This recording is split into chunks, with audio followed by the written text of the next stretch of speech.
In today's podcast, we're going to talk about where your customers think you live. Welcome to the Intentional Success Podcast, where we unpack the top strategies, explore business trends, and drill down into best practices to help your live events production business grow and scale on purpose. I'm your host, Tom Stimson.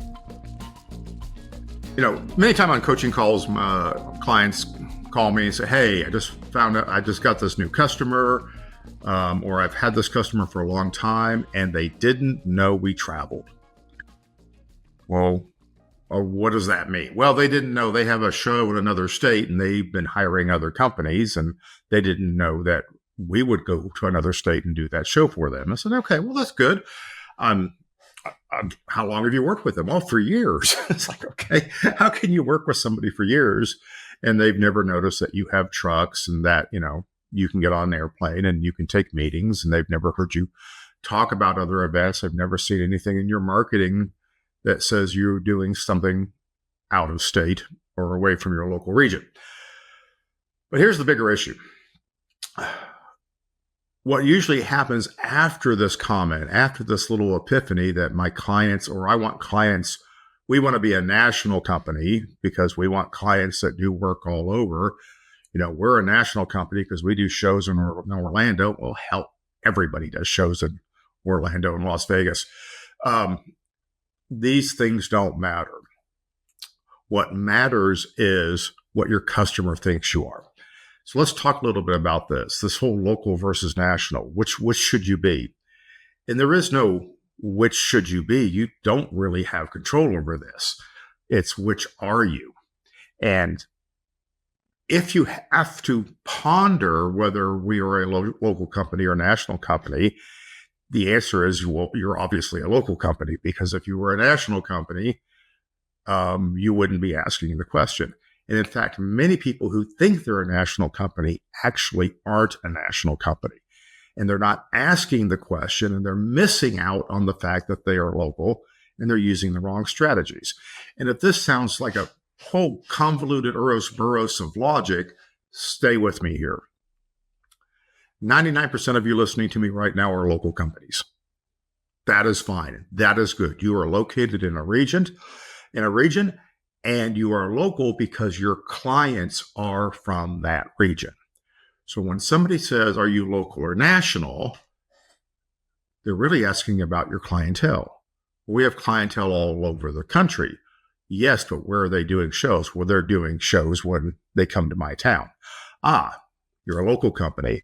So if the reason somebody is doing business with you is because you are in a region, either because their event is in the region or they are in the region, then you're a local company, okay?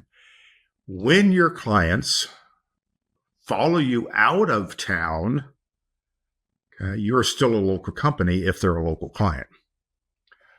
When national clients come in and do a show with you in town because you're local and go, oh my goodness, you guys are great, we can take you to other parts of the country, okay, that future work is national work. Now, it doesn't make you a national company, right? And here's my point. I don't think you want to be. Most of you don't understand the implications of saying, oh, we're a national company. You're trying to look like you're suave and sophisticated and you're large and you can do more things for your customers. And all of those things are true. You are suave and sophisticated. You are bigger than you look. Help your customers understand that. Where you do events should be geographically agnostic, right? It's the same argument about, oh, we only do big shows versus we do small shows. Well, big and small compared to what? Local or national compared to what? Okay. What you consider a local show here in the US or a local region is 3 nations in Europe, right? Or if you're in Texas, it's 3 counties. So, it's all about the perception of things. The main thing I want you to pay attention to is, where do your customers reside?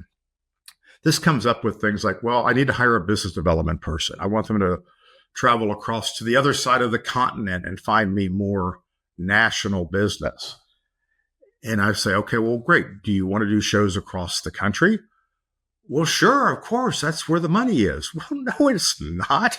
Your margins are much lower when you travel across the country. Everybody knows that. The reason national companies travel across the country to do shows is because that's what their customers need them to do. Wouldn't it be great if we get all of our customers just to buy from us in the way that was the easiest and most profitable way for us to do business? I kind of think that that's what the whole point of being a local or regional company actually means. It's like, I just want to do the most profitable work.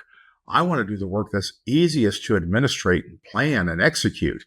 And that is work within my region. That's a wonderful thing. I want more clients in my region. I want people I can go out to lunch with and take to baseball games and all those things. I don't want to have to get on an airplane to go, have 2 meetings and then fly back across the country and spend thousands of dollars for people who may or may not have a show in my region next year, or might choose me over any of the other hundreds of companies that want to be national. And I'm making those air quotes with my fingers right now. So local or national, it's not where you do the work, it's where your customer lives. So think about that. So when a customer comes to you and says, "Oh, I didn't know you guys traveled," and they bring up this upcoming show, you know what's going to happen next? You're going to find out that, "Oh, I didn't know you guys traveled," actually means, can I get a great deal on the other side of the country? Can I get your local prices and local trucking and no travel expenses and get that over here? Because customers don't necessarily understand how your business works. Okay. Working outside of your region may be something that you can offer your clients, and that's great. I'm not against that at all. Okay. But it is not necessarily something you want to market and promote. Okay. Because local companies are perceived to be a better value by many buyers. National companies are perceived to have to spread their higher costs across all of the jobs, which means a national company doing a local job is going to be more expensive than a local company doing a local job. And there may be some truth to that. However, companies that are truly national, whose majority of their clientele are not located in the region that company resides, and their shows are not in the region that company resides, are in fact much more talented organizations, have greater depth of resources, they're more highly skilled, and they're more expensive. And when you reach out to them to do a local show, you're going to find out they're more expensive because you're getting a national level firm. You're going to a 5-star restaurant to get a 3-star meal. No, you ask a 5-star restaurant for a 3-star meal, they're going to give you a 5-star meal at 5-star prices. That's how it works. You call a national company, you're going to get national level work. And not all customers understand that. So being a great regional company has a lot of value to your regional customers. And if you happen to follow a national customer who comes into your region and they invite you out, okay, charge what it costs to do the show nationally. Okay. And this is another big hangup that comes up in the same conversation when I'm talking to my customers, my clients, about local versus national. So what do we charge nationally? We can't charge them more money than we do regionally. Hello? Of course you can, right? They can't possibly expect it to cost the same. And if they do, they're not really a national buyer. Maybe you can help them understand that here's how you can get a better deal out there. But if what you really want is my people, my service, my team, here's what it costs for us to go there. There are added costs there. Your clients aren't dumb, right? If they do shows around the country, around the world, they got to put executives on airplanes. They have to fly places themselves. They have to contract with people all over. They understand how this works. If they do find a supplier they want to work with, they will find a way to justify that cost for bringing them to those events. Many times it's because of the higher quality. A good relationship and some warm fuzzies after a regional directors meeting probably isn't going to make you a national company overnight. but it is a great start.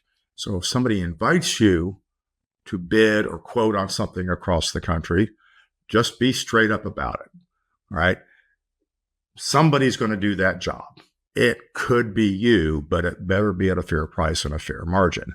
But that won't make you a national company, right? Embrace your regionality. It is probably a superpower that is untapped. And if you're a smaller business and a lot of your clients take you away from your region, look closely where those clients live. If they are all local, okay, then you are a good deal for a local client to take out of town. You're probably leaving some money on the table. And if you're not getting all of their regional work, okay, then it is a strong indicator that you're underpricing yourself on national work because for some reason you think national work is better. Trust me, I've done national work. There's some great jobs out there. They're very sexy. The revenue numbers are high, but the administration, the profit margins, the risks, the grief is also very, very high. It is not for the faint of heart.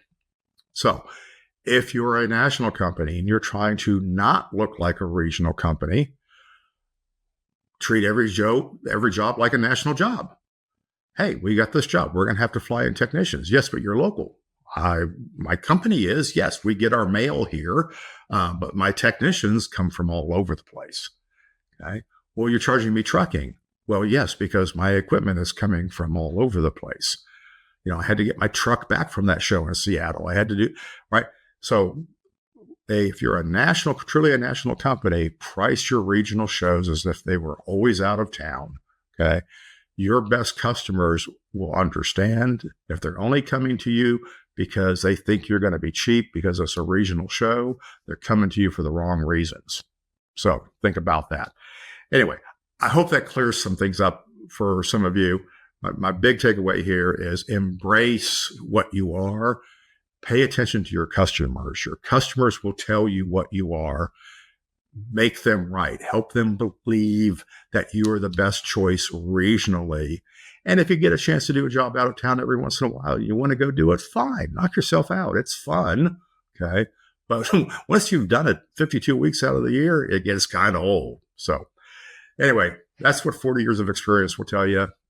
Take a good hard look at yourself. If you're having questions sorting it out, give me a call. I'd be happy to help you. Thanks for listening. If you want to find out more about today's episode, go to trstimson.com/podcast, where you'll find the show notes, related links, and tons of other valuable resources. If you haven't already subscribed to the Intentional Success Podcast, please do so, and I'd greatly appreciate if you would rate and review the show. Also, if you think you might be a good fit to work together or want more information about the Stimson Group, I'd love to hear from you. Visit trstimson.com for more information.